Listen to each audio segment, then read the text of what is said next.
Nah, jadi kita malam ini bakal diskusiin coding tentang clustering yang sederhana ya.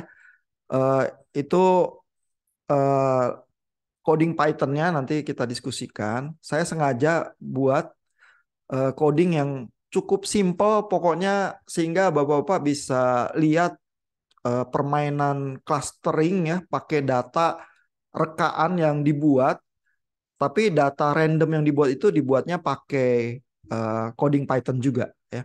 Jadi ini coding Python-nya, clustering 2D ini tersedia di Learn, yang bisa di-download juga terus langsung di-upload ke Jupyter Notebook ya. Di awal nih selalu import modul-modul tertentu di Python yang dibutuhkan ya. Matplotlib ini buat ngeplot kurva-kurva. Knit ini kita pakai Knit locator-nya itu metode khusus untuk clustering, untuk mengestimasi sebenarnya kalau kita clustering data itu berapa banyak sih clusternya ya, kelompok datanya itu yang masuk akal gitu ya. Karena metode clustering itu basically eh, kategorinya adalah unsupervised learning. Ya, jadi dari data polos gitu aja, terus kita eh, paksa algoritmanya untuk bilang coba lakukan pengelompokan dengan 3 kelompok gitu ya. Lalu si algoritmanya akan pilih 3 titik random ya di dalam lingkungan data kita. Terus yang dia lakukan adalah dia ngukur semua titik data itu ke 3 titik random itu yang dia buat ya. Lalu jarak dari setiap titik itu ke titik random terdekat itu centroid istilahnya ya, akan menentukan dia masuk grup yang mana gitu ya. Jadi awalnya dia cuman create centroid random. Kalau dia disuruh create 3 biji, dia create 3 biji. Terus dia hitung jarak dari semua data yang ada ke centroid itu.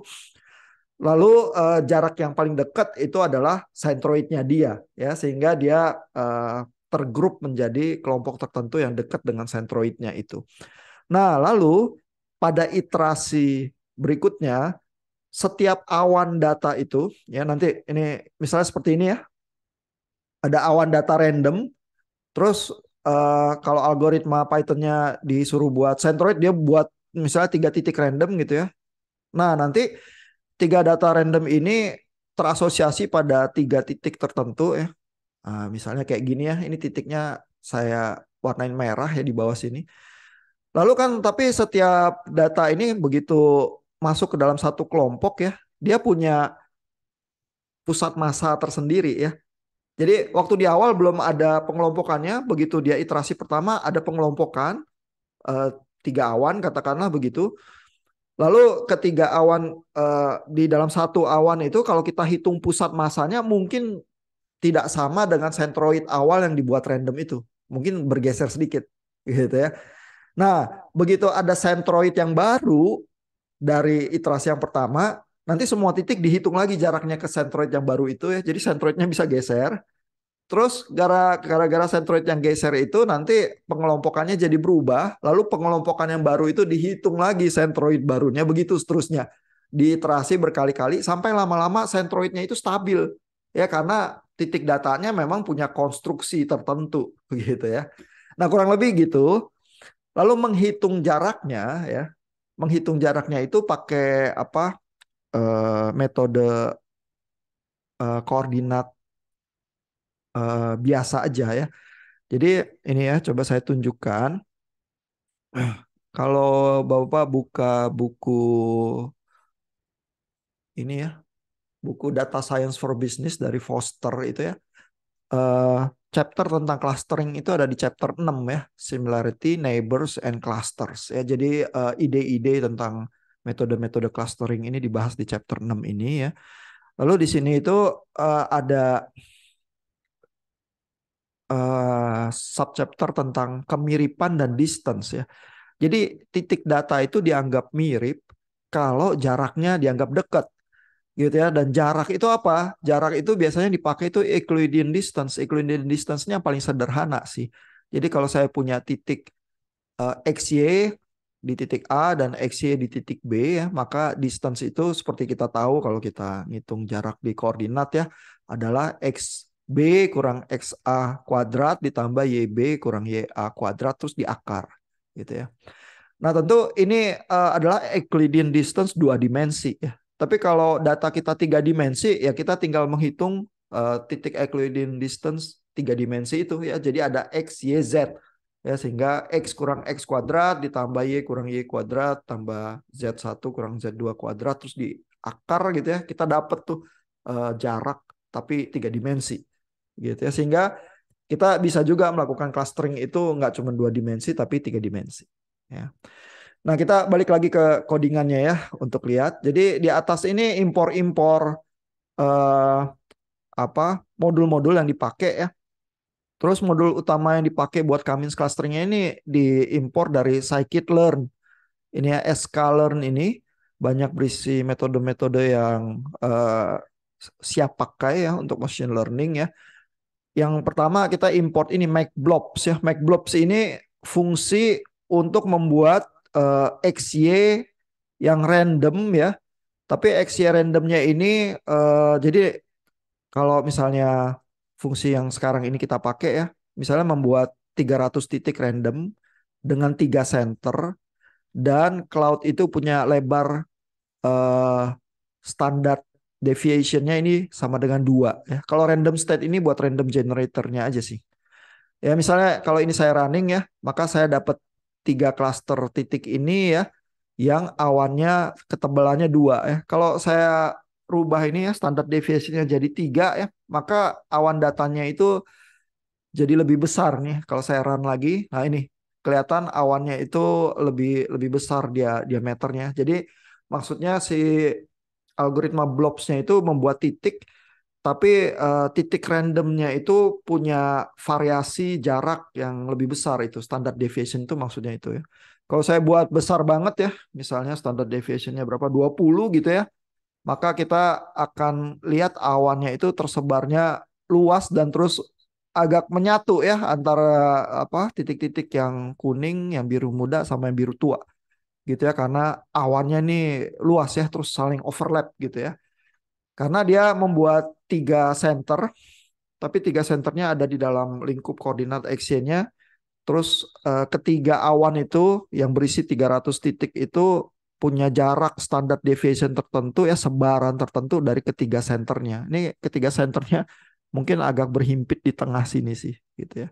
Tapi kita jadi bisa main-main ya. Ini kalau saya rubah jadi 10 ya. Jadi agak lebih kecil awannya. Kita jadi bisa main-main membentuk titik-titik random untuk nanti titik-titik random ini kita lempar ke metode Cummins clusteringnya ini di bawah. Ya, jadi bagian atas ini cuma mengenerate titik-titik random sih ya. Nah, itu pakai MacBlobs ini ya fungsinya yang dipanggil. Lalu nanti untuk clusteringnya kita import modul Cummins. Untuk matriksnya ya, nanti kalau kita mau eh, apa menentukan klasternya udah bagus atau belum sih jumlahnya bisa pakai silhouette score ya. Ini kita nggak bahas, cuman saya tunjukin aja kalau mau diimport. Kita pakai Knee Locator ini sih nanti ya. Terus ada juga standar scaler ini untuk scaling data kita di sini supaya cukup sederhana kita juga nggak pakai sih ya. Tapi di apa teks coding manual yang ada linknya itu di Learn itu ini membahas juga sih pemakaian apa modul-modul yang lain ini. Nah, ini tadi kita udah lihat MacBlobs-nya ya. Ini untuk mengenerate fungsi apa titik-titik data ini dengan sifat tertentu ya. Berapa banyak senternya. Ini kalau saya mau buat 5 center misalnya ya, dengan standar deviation yang cukup kecil aja, misalnya 2 gitu ya. Nah, maka kelompok data ini Bapak-Bapak lihat bisa lebih teratur ya. Ada 5 center, kelihatan ada yang hijau, biru tua, kuning, biru muda, dan biru lebih muda lagi gitu ya. Terus awannya, awan datanya melingkupi dekat dengan kelima centroidnya itu gitu ya. Nah, jadi ini fungsi untuk generate titik-titik random itu. Terus kalau Bapak mau lihat ya, itu titiknya sebenarnya berapa aja sih bisa di print ya. Eh, ini saya ngeprint shape-nya juga ya. Jadi bentuk datanya itu matriks 2 kolom ya karena kan dia 2 dimensi ya x y dia menghasilkan titik X dan Y, X1, Y1. Jadi ada dua kolom. Ini kalau di print shape-nya ini kelihatan ini adalah informasi ukuran matriks ya, 300 kali 2. Ya, jadi ada 300 baris karena ada 300 data, terus ada dua kolom gitu ya. Ini kalau saya rubah jadi 100 data ya, nanti shape-nya itu berubah jadi 100 kali 2 ya. Ini titiknya jadi lebih jarang karena cuma ada 100 titik ya. Lalu saya juga bisa lihat angkanya ya. Sebenarnya angka random itu yang di generate berapa sih? Jadi minus 5,7, minus 2,4 nih kalau saya print 5 angka pertama X, print 5 angka kedua Y, saya dapat ini nih. Giniannya ya. eh sorry. X itu adalah titiknya ya. Ini titik dua dimensi ini. Lalu Y ini, kalau saya print saya dapat yang ini nih. Ya, jadi Y-nya ini ya, kalau di print ya, itu sebenarnya adalah indeks pengelompokan ya. Jadi kalau ini saya bilang senternya ada 5 ya, maka saya tuh punya center yang dikelompokkan oleh Python itu ke dalam center 0, center 1, center 2, center 3, dan center 4. Ya karena kan ada 5, terus Python selalu ngitungnya mulai dari 0. Jadi di sini kita bisa lihat ya, titik yang pertama ini masuknya ke kelompok 2. Titik baris kedua ini masuknya ke kelompok 4. Titik yang baris ketiga ini masuknya ke kelompok 0 dan seterusnya gitu. Kalau misalnya senternya saya rubah jadi 3 gitu ya, untuk 100 titik itu ya, kalau saya run ya, maka ini saya cuman punya 3 kelompok data ya. Lalu Y-nya ini kalau saya print ini 3 kelompok ini saya cuma punya kelompok 2, kelompok 1 sama kelompok 0. Karena sekarang senternya cuma ada 3. Jadi cuma 0, 1, 2 gitu ya. Jadi X1 Y1 ini X1-nya titik datanya, Y1-nya adalah indeks pengelompokan titik datanya. Ya, jadi ini bukan koordinatnya nih, melainkan Y1 ini adalah pengelompokannya nih, kelompok 2, 1, 0 dan seterusnya. Ya. Nah, mudah-mudahan ini jelas ya, cukup sederhana, cuma beberapa baris untuk generate ini aja nih. Ya. Nah, lalu kita masuk ke K-means clusteringnya. Kalau kita panggil ya fungsi K-means-nya ini ya, maka ada beberapa parameter yang di-input ya ke fungsi K-means-nya. Eh, Detail parameternya dan opsi-opsinya bisa dibaca di manualnya itu yang ada di link di Learn itu ya. Tapi ini yang sederhana kayak gini ya. Ada jumlah klasternya yang didefinisikan ya. Lalu ada inisialisasinya, lalu ada iterasinya ya. Kan dia tentuin centroid, terus dia hitung ulang centroidnya dari titik yang udah terkelompok ke dalam centroid yang random itu. Terus dia iterasi lagi dan maksimum iterasinya boleh berapa? Ini ditentuin 300 gitu misalnya ya. Terus ini buat random state generatornya lagi ya, supaya mulai dari titik tertentu. Namanya mesin kan kalau bikin sesuatu yang random nggak bener-bener random ya. Dia random generatornya itu bisa kita isi state tertentu buat mulai supaya kalau kita ulang percobaannya mulainya dari state yang sama walaupun dia berusaha generate sesuatu yang kayaknya random gitu ya. Itu namanya pseudo random generator sih. Dia random tapi pseudo random. Karena kalau dihitung statistiknya kayak random, tapi sebenarnya yang generate mesin ya, tetap dia pseudo random sebenarnya. Ya. Lalu, nah X1 ini yang tadi udah di generate ya, kelompok titik ini yang ada 100 ini. Kalau kita masukin ke K-means clusteringnya, fungsinya ini pakai line yang ini ya, fit X1 ya. Jadi dipanggil modulnya K-means ini ya, dengan parameter tertentu ini, terus di fit X1-nya ini artinya dilakukan operasi K-means clusteringnya ya. Terus saya bisa ngeprint jumlah iterasinya, angka inersianya ini ya. Ini inersia itu jarak ya ke arah centroidnya.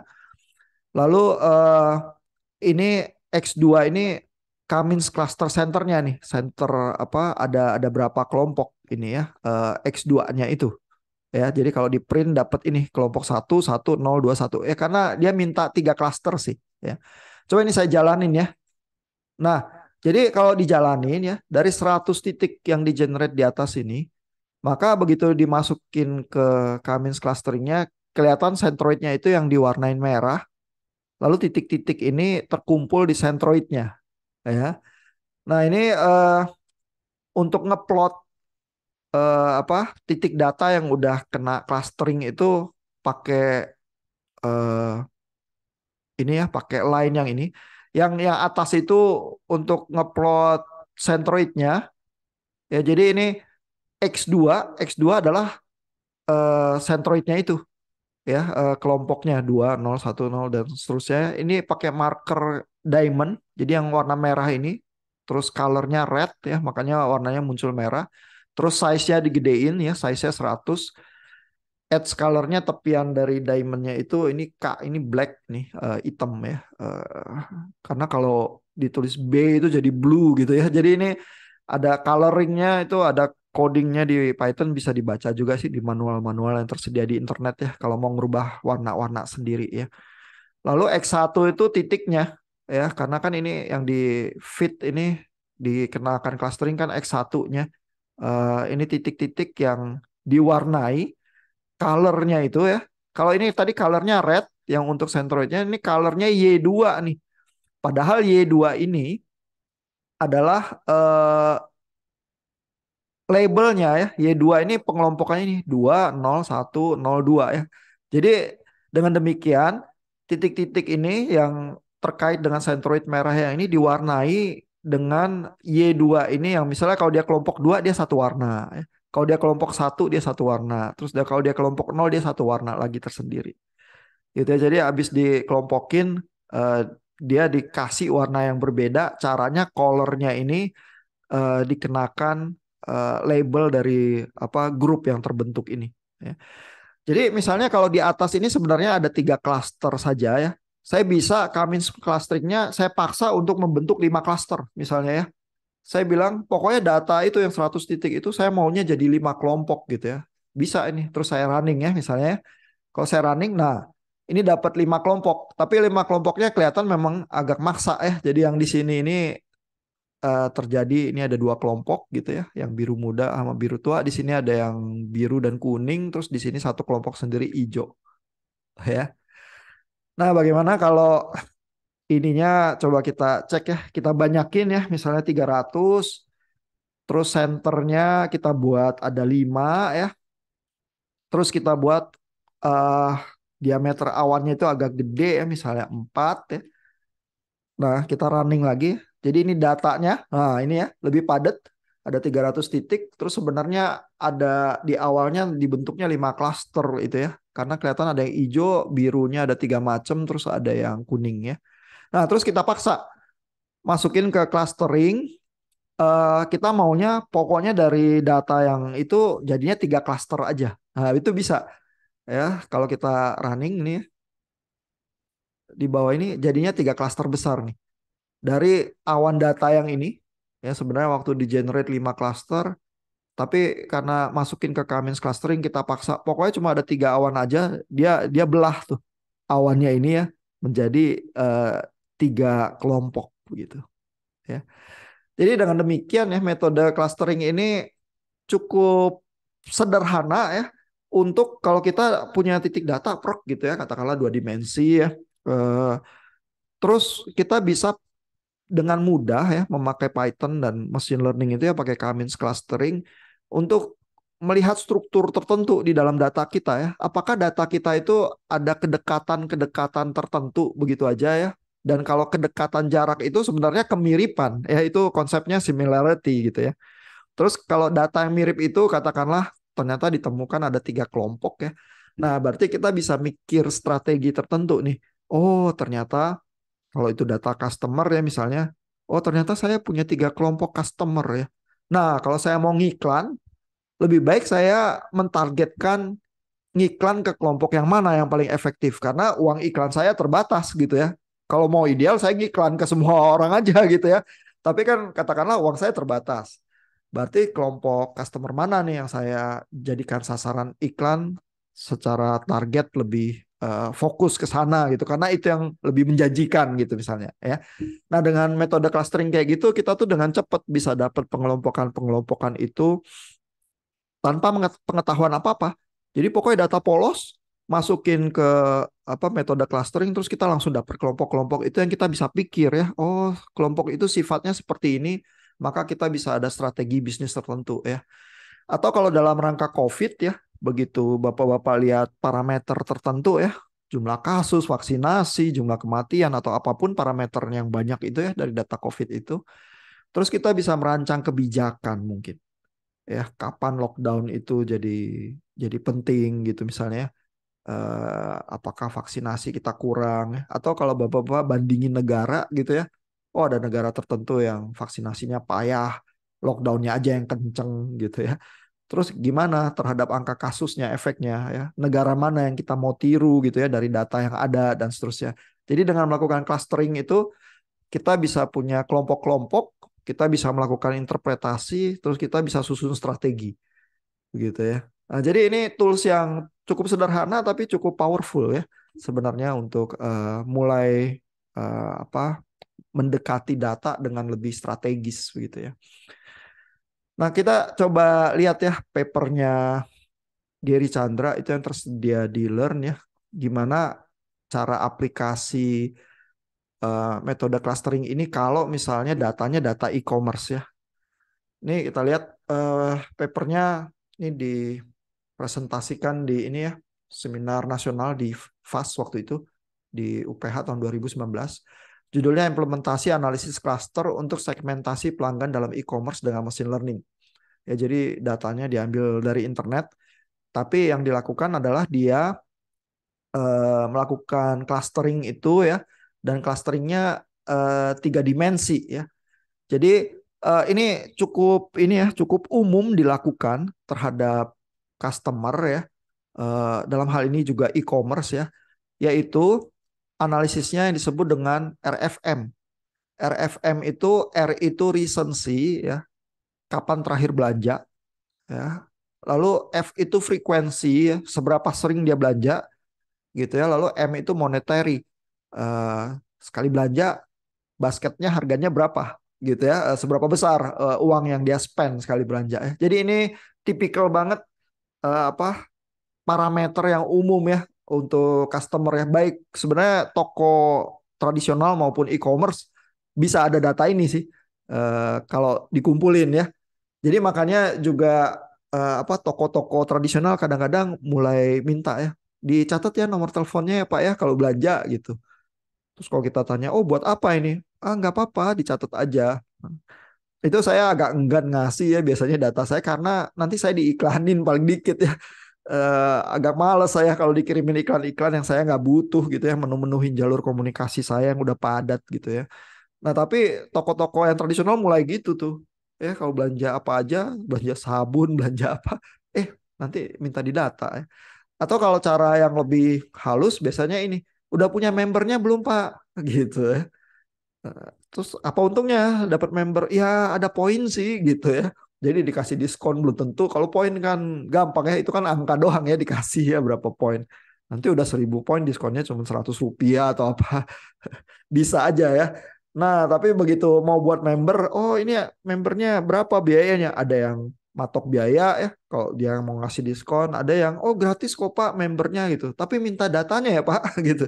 Nah, data itu yang jadi berharga sebenarnya buat dia karena bisa melakukan data analytics begitu ya. Nah, jadi kalau e-commerce data itu langsung tersedia begitu aja karena kan kita harus bikin account dan sebagainya ada informasinya ya. Jadi kita basically langsung trackable tuh kalau di e-commerce. Kalau di toko tradisional dia harus effort lebih ya pakai membership dan lain sebagainya untuk nge-track data kita. Tapi jadi analisis semacam ini tuh umum ya. Nah, cuman datanya ini RFM jadi 3 dimensi ya.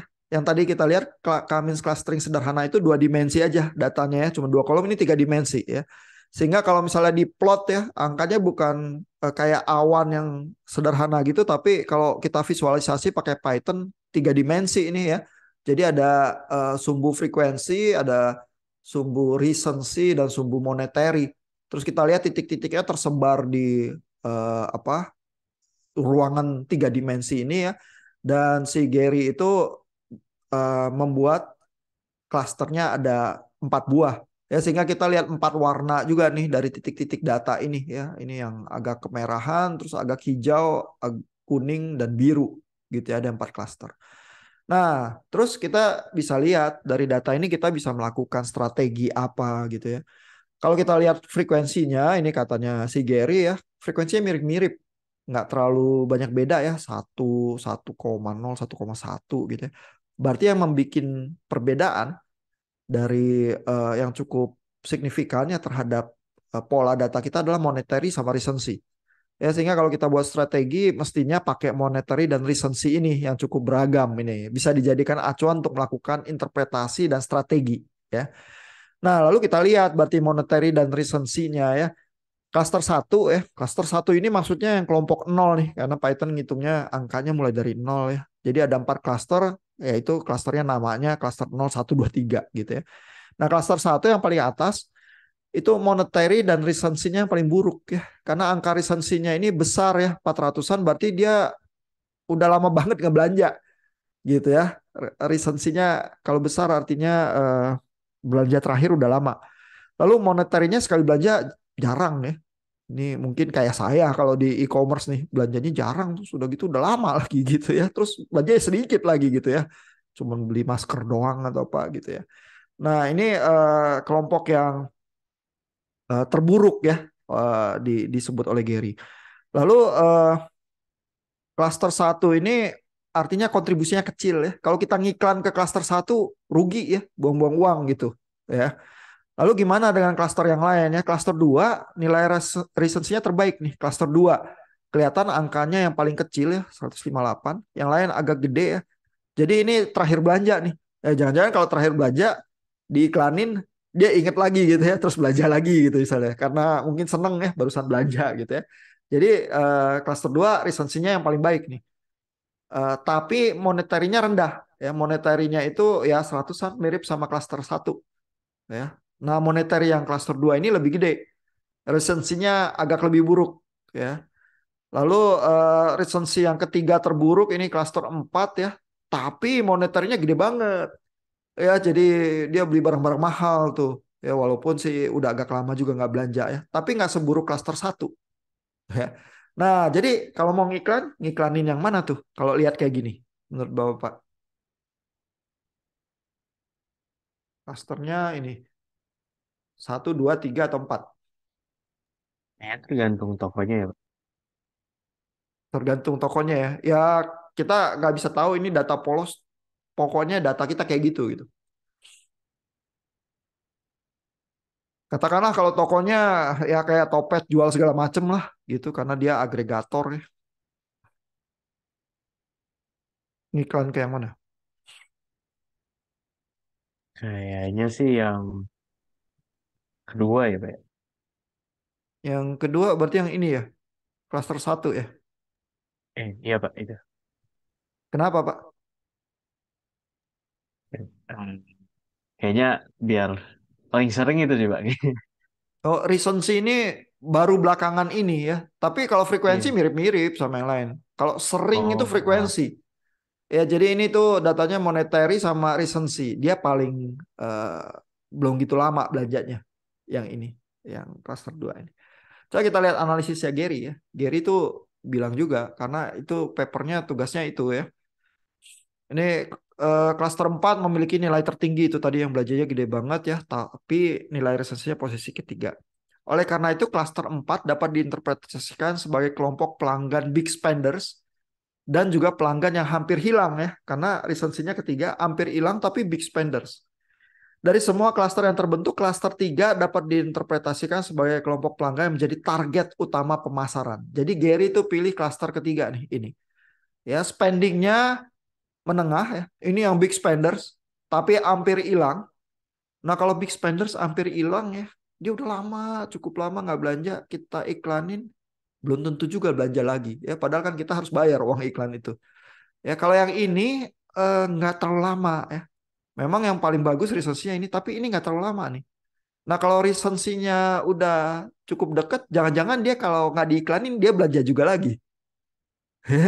Jadi menurut Gary ya, kalau kita punya uang terbatas buat ngiklan, mungkin yang ini nih yang menengah recensinya ini yang paling masuk akal karena dia belum terlalu lama banget, eh, tapi juga mungkin hampir lupa ya. Terus kalau diiklanin terus dia ingat sehingga iklan itu paling efektif untuk mereka. Terus belanjanya juga cukup oke nih, moneternya cukup gede. Ya, at least kedua tergede dibanding yang big spenders ini yang memang udah hampir hilang gitu. Ya, jadi polanya berpikirnya tuh seperti itu sih. Ya, tentu Bapak-bapak bisa setuju atau nggak setuju ya sama Gary ya.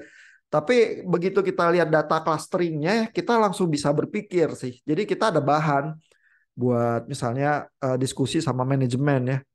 Oh, kita harus fokus dengan customer yang kelompok ini karena dia sifat-sifatnya seperti ini gitu misalnya. Ya. Gimana? Setuju nggak sama analisisnya Gary?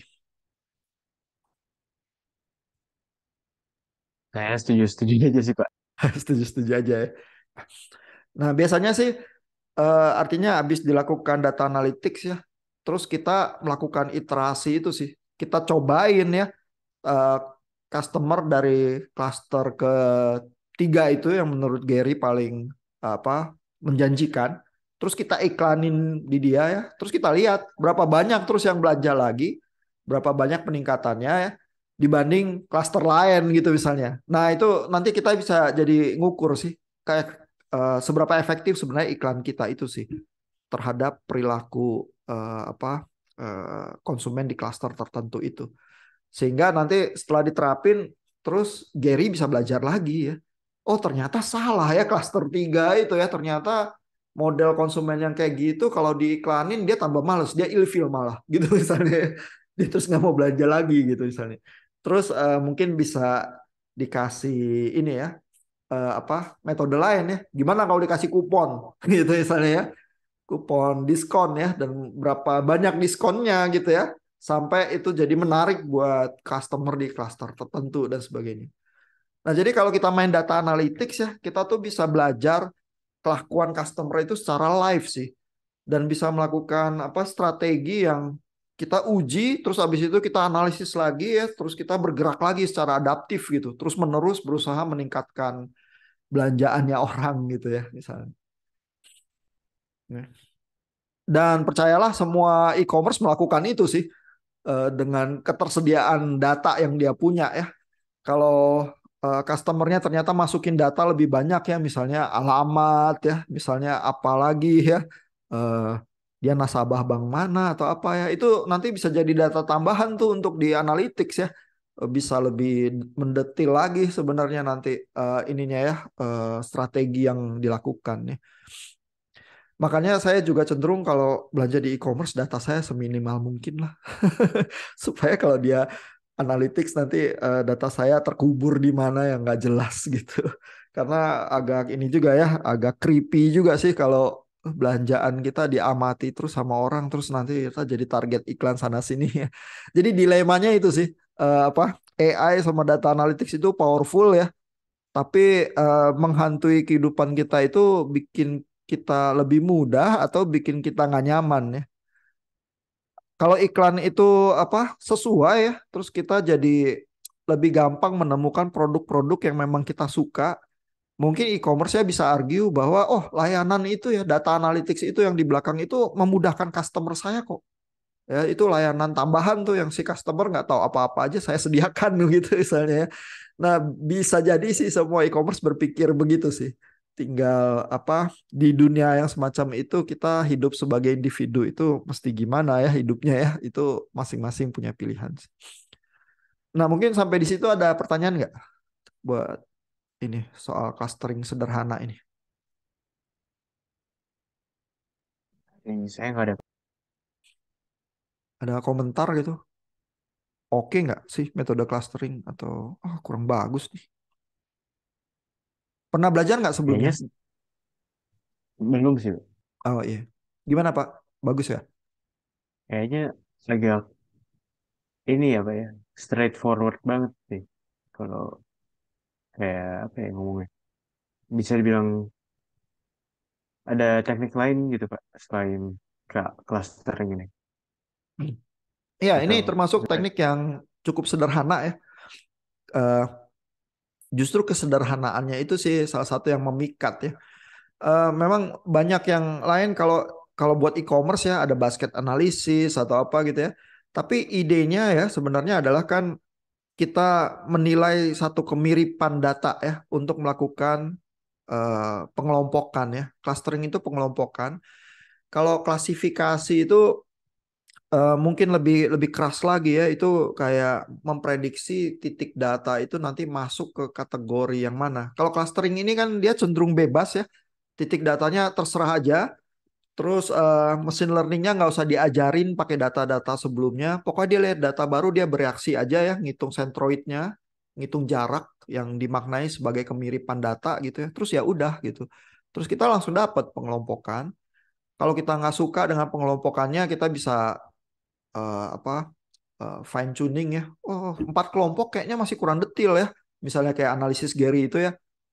Mungkin jangan-jangan customer saya ada 6 kelompok gitu misalnya ya. Nah, bisa aja kita paksa Cummins clustering kita menghasilkan 6 kelompok terus kita bisa punya yang lebih detail ya. Nah, tapi untuk itulah kita pakai Knee locator itu ya. Jadi kalau pakai apa metode Knee locator itu ya, sebenarnya kan pertanyaannya adalah seberapa banyak sih cluster yang optimal ya. Nah, si Cummins clusteringnya itu bisa disuruh ya melakukan clustering dengan berbagai variasi jumlah sentroid. Ya, misalnya di paper yang ini tuh Gary melakukan untuk 2, 3, 4 sampai 10 ya untuk melihat seberapa bagus sih eh, clustering yang ditempuh untuk beberapa jenis angka cluster begitu ya. Lalu dengan metode Knee locator ini dihitung ini eh, WCSS-nya ya. Ini basically adalah jarak setiap titik ke sentroidnya sih. Jadi kalau jumlah sentroidnya makin banyak, kan awannya itu makin deket ya ke kumpulan sentroidnya ya. Sehingga jaraknya itu makin kecil. Sehingga ini kita lihat juga kalau awan ini makin banyak klasternya, jarak itu ya, jarak rata-rata ya bisa dibilang ini turun nih ya. Nah tapi masalahnya adalah pada saat sentroid tertentu ya, turunnya itu nggak banyak lagi. Jadi dari kalau 2 center ke 3 center ini turunnya banyak. Terus 3 ke 4 turunnya cukup banyak. Tapi 4 ke 5 mulai landai. Ya, 5 ke 6 mulai terus melandai terus gitu ya. Sehingga artinya di satu titik tertentu peningkatan jumlah klaster itu tidak menurunkan lagi jarak rata-rata ke sentroidnya. Artinya sampai kepada sudut tertentu nanti ya ke belakang ini clustering itu rada mubazir ya karena klasternya makin banyak tapi tidak menurunkan jarak rata-rata artinya sebenarnya keunikan klasternya itu nggak terlalu signifikan lagi gitu sehingga dari metode yang semacam ini ya disebutnya elbow method ini cari sikutnya ada di mana ya dan menurut Gary kalau elbow-nya kayak gini sikutnya di 4 nih udahlah 5 udah nggak terlalu banyak efeknya lah 6 7 8 9 10 udah nggak terlalu efek 4 udah cukup ya makanya klaster dia ada 4 nih ya. Nah, di codingan yang Bapak-bapak bisa coba itu ya, itu tersedia juga tuh ininya apa eh, elbow methodnya itu ya. Nah, ini ya, misalnya dari titik yang 300 itu tadi ya, yang di generate menjadi 5 center ini ya. Terus kalau kita clustering jadi 3 kayak gini, ini bisa kita coba buat knee locatornya ya. Ini eh, diambil dari modul Cummins juga ya. Eh, ini tuh untuk menghitung sebenarnya beberapa kali ya melakukan Cummins clustering itu dari range 1 sampai 11 cluster dilakukan berulang-ulang. Terus setiap kali itu dihitung inersianya. Inersia itu jarak rata-ratanya itu ke centroidnya ya. Nah, lalu kita bisa dapetin elbow itu ya. Ini kalau kita running ya. Nah, ini kelihatan nih sikutnya ya. Ini dari satu klaster, ini jaraknya kan gede ya karena klasternya nanti centroidnya ada di tengah. Terus kalau 2 klaster turun, terus 3 klaster turun, tapi habis 3 nih nggak terlalu banyak lagi ya turunnya ya. Jadi elbow-nya ini ada di 3 nih. Kalau kita jalanin ini fungsi knee locatornya ya dengan range eh, elbow yang ini 1 sampai 11 ya. Kalau kita jalanin dia bilang 3 sih. Gitu ya keluar angkanya. Nah jadi walaupun straightforward ya Tapi Cummins clustering itu tetap punya derajat kebebasannya, kita bisa nentuin klasternya menurut apa interpretasi kita yang bagus berapa. Walaupun metode elbow itu umum dipakai itu. Kita kalau udah sampai ke sikutnya berarti clustering berikutnya itu mubasir. Ya lebih baik ya udah dengan berapa cluster itu aja. Kalau ada 3 cluster kita analisis di situ. Kalau ada 4 kita mikir juga di situ. Karena lebih detail, lebih banyak clusternya nggak menolong kita lagi juga gitu di dalam apa data analytics kita. Ya. Nah, itu jadi ada codingannya bisa coba-coba dipakai ya. Terus kalau Bapak-bapak ada waktu, coba-coba aja download data COVID-nya ya. Terus coba-coba dibaca gitu ya ke Python gitu aja pakai read CSV ya. Mungkin udah pernah ya di kuliah sebelumnya baca data dari CSV, pernah nggak? Pakai Python. Kayaknya belum deh, Pak. Oh, kayaknya belum. Oke. Nanti minggu depan kita coba lihat ya gimana caranya melakukan itu. Codingannya tersedia sih, tapi mungkin lebih menolong kalau kita diskusikan ya. Terus nanti kita lihat juga data-data COVID itu adanya apa aja sih, parameternya tuh banyak ya. Dan bagaimana memilih kolomnya, ngatur-ngaturnya pakai pandas sehingga pelan-pelan kita bisa persiapkan untuk clustering. Gitu. Jadi eh, itu tadi kan yang kita diskusikan tuh contoh metode clustering yang sederhana banget, yang titiknya di generate-nya pakai simulator ya, pakai Matplotlib itu. Terus 2 dimensi doang, jadi luar biasa sederhana. Terus dipaksa di clustering, terus kita lihat metode elbow methodnya gitu ya. Itu cukup sederhana, enak buat main-main. Tapi data COVID jauh lebih rumit, terus datanya kadang bolong-bolong ya. Jadi harus agak dibersihin supaya bisa keluar angkanya yang bisa dilempar ke Cummins clusteringnya gitu. Ya, ini sengaja saya nggak pakai data COVID dulu karena pekerjaan besarnya biasanya data analytics itu bersihin datanya dulu sih sama mempersiapkan datanya. Itu kadang-kadang codingannya lebih panjang daripada ngelakuin data analytics ya sendiri. Kami clusteringnya sederhana itu aja sih tadi itu. Ya, cuman data yang kita pakai itu yang perlu disiapin ya. Dan data COVID itu kan sebenarnya tersedia di internetnya udah lumayan mudah ya ditarik dan udah dikumpulkan dari banyak negara. Tapi bayangin kalau kita harus ngumpulin datanya dari banyak negara ya, mungkin berurusan dengan banyak Kemenkes gitu ya untuk supaya ngumpulin datanya di repositori tertentu ya. Wah, itu repot banget ya. Di perusahaan juga gitu ya. Kalau kita pingin data analytics ya, setiap divisi di perusahaan kadang-kadang nyimpen datanya di tempat-tempat yang beda ya. Misalnya bagian sales marketing itu punya data tersendiri, terpisah dari data keuangan, terpisah dari data logistik atau apa gitu ya. Jadi yang pertama harus dilakukan sebelum kita bisa main-main Python-nya adalah memikirkan gimana data-data itu ya bisa terkumpul dalam format yang gampang dibaca, terus habis itu dilemparin ke metode tertentu gitu. Itu data engineering itu makan tenaga tuh, data engineering, data cleansing gitu ya. Data analyticsnya kadang-kadang enteng, tekan-tekan tombol ya, terus interpretasi, terus mikir. Itu rada gampang tuh, mempersiapkan datanya itu rada repot ya. Dan kerjaan data analitik itu range-nya itu ya, dari data engineering, data cleansing yang persiapin sampai data analytics-nya di belakang gitu ya, sampai yang eh, buat skenario testingnya ya. Oh, oke, kalau kita mau ngiklanin cluster customer tertentu, skenario-nya gini, terus minggu depan kita belajar lagi dari hasilnya gitu ya. Terus bikin ide ya sebenarnya kalau saya mau ningkatin eh, apa spending konsumen itu mesti diapain sih gitu ya. Nah, mendesain percobaannya itu juga perlu berpikir tersendiri ya.